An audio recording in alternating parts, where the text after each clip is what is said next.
বন্ধুরা, আমি এসে গেছি সুপ্রিয়ার প্রাণভ্রমরা থেকে। আজকে আবার আরেকটা নতুন রেসিপি নিয়ে।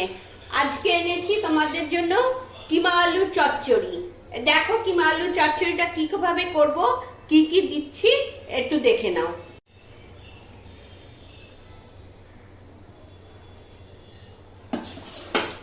এই দেখো,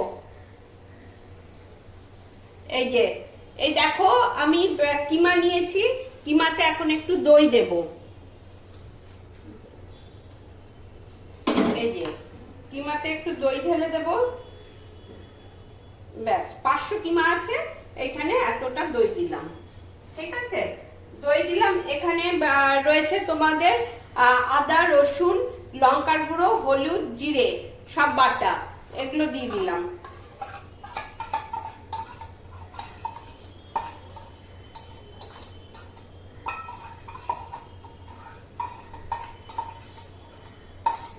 এইগুলো দিয়ে দিলাম। মিক্সিতে পেঁয়াজ বেটে রেখেছিলাম। এই যে পেঁয়াজ বাটা দিলাম। পেঁয়াজের সাথে নুনটা দিয়ে দিয়েছিলাম একবারে মিক্সিতে, এই জন্য আর নুনটা আলাদা করে আমাকে দিতে হবে না। এই সব দিয়ে একসাথে এবার মাখবো। দেখো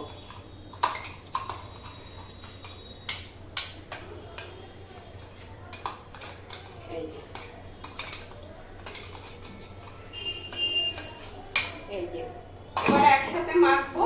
আর এই যে আলু কেটে রেখেছি, ছোট ছোট করে আলু কেটে রেখেছি, ডুমো ডুমো করে আলু দেব। এটা এবার মেখে নিই একসাথে। এই দেখো, কড়াইতে তেল দিয়ে দিয়েছি, তেল গরম হয়ে গেছে। একটা তেজপাতা ফোড়ন দিয়ে দেবো। একটা তেজপাতা ফোড়ন দিয়ে এই যে আলুটা কেটে রেখেছি, আলুটা একটু ভেজে নেব।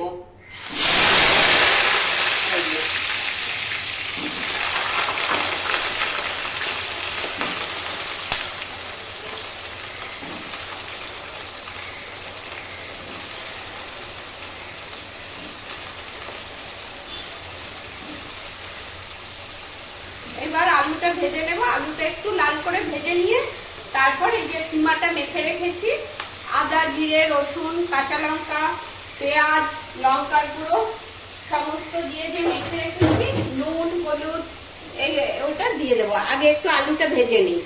দেখো, একটু গ্যাসটা বাড়িয়ে দিলাম। এই দেখো,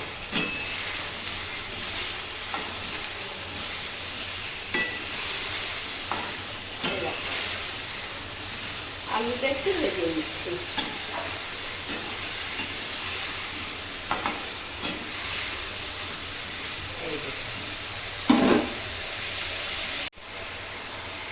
এই দেখো, আলুটা ভাজা হয়ে গেছে। খানিকক্ষণ একটু আলুটা ভেজে নিলাম। এইবার কিমাটা ঢেলে দেব। এই যে কিমাটা মেখে রেখেছি, কিমাটা এবার ঢেলে দেব।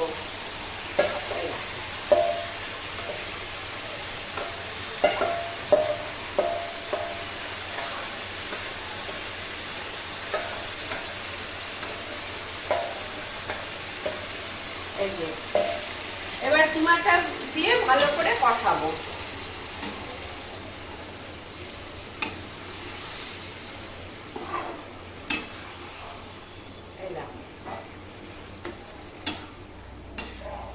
কিমাটা দিয়ে ভালো করে কষিয়ে তারপর একটু গরম জল দিয়ে প্রেসারে বসিয়ে দেব। প্রেসারে 2টো সিটি দেব। এটা রুটি দিয়ে খেতে ভালো, ভাত দিয়ে খেতে ভালো, লুচি পরোটা দিয়ে খেতে ভালো।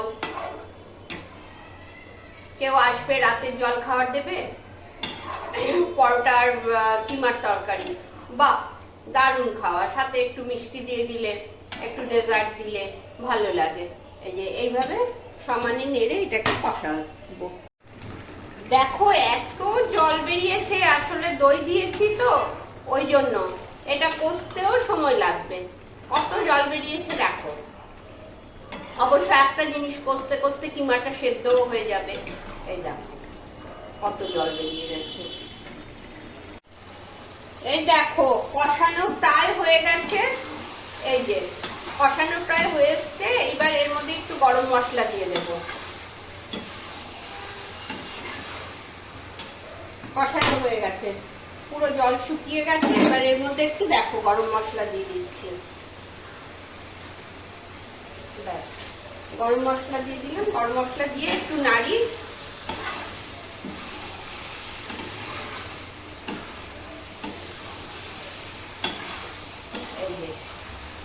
মশলা দিয়ে একটু নাড়ছি। আর এটার মধ্যে আরেকটা জিনিস দেবো, খুব ভালো লাগবে, একটু কেওড়া জল দিয়ে দেবো। কেওড়া জলটা দিলে একটু বেশ হোটেলের মতো লাগে, খুব ভালো এসেন্সটা আসে। অল্প একটু কেওড়া জল দিয়ে দেবো।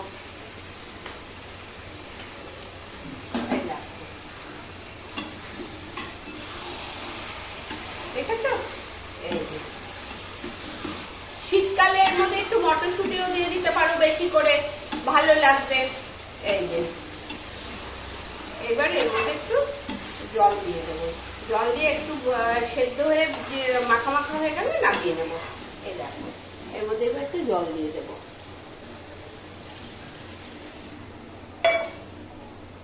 জল দিয়ে দিলাম, এবার একটু সেদ্ধ হয়ে মাখা মাখা হয়ে যাবে, তারপরে বন্ধ করে দেবো। এই দেখো এবার হতে থাক, কষানো হলো, এবার হতে থাক, এবার হতে থাক। এই দেখো আমার কিমা চচ্চড়ি হয়ে গেল। এই যে টকবক করে ফুটছে, জলও কমে এসছে। একটু জল রাখবো বন্ধুরা, কারণ এটা ঠান্ডা হলে টেনে যাবে, আলু রসটা টেনে নেবে, ওই জন্য একটু। এই দেখো দেখেছো আমার হয়ে গেছে, আমি গ্যাসটা অফ করে দিচ্ছি। এবার তোমাদের সামনে থেকে দেখিয়ে দিচ্ছি। এই দেখো তোমাদের আমার হয়ে গেছে, আমি বলে ঢেলে নিয়েছি, ঢেলে আমি তোমাদের সামনে থেকে দেখিয়ে দিচ্ছি। দেখো এখনই কতটা জল টেনে গেছে, দেখেছো? এটা খুব ভালো হয় খেতে, রুটি লুচি পরোটা সব দিয়েই ভালো লাগে, নান দিয়ে ভালো লাগে। তোমরা করে খেও, খেয়ে কেমন খেলে আমাকে জানিও। সাবস্ক্রাইব করো যারা এখনো করোনি, আর কাইন্ডলি একটু বন্ধু বান্ধবদের সাথে শেয়ার করে দিও, কেমন? আসছে সপ্তাহে আবার নতুন রেসিপি নিয়ে আসবো। পুজো তোমরা ভালো কাটাও, পুজো এসে গেল, দারুণভাবে কাটাও। আমি চাইবো সবাই ভালো থাকো, সুস্থ থাকো। এখানেই রাখি, আজ এখানেই রাখলাম, আবার দেখা হবে নেক্সট উইকে। টাটা।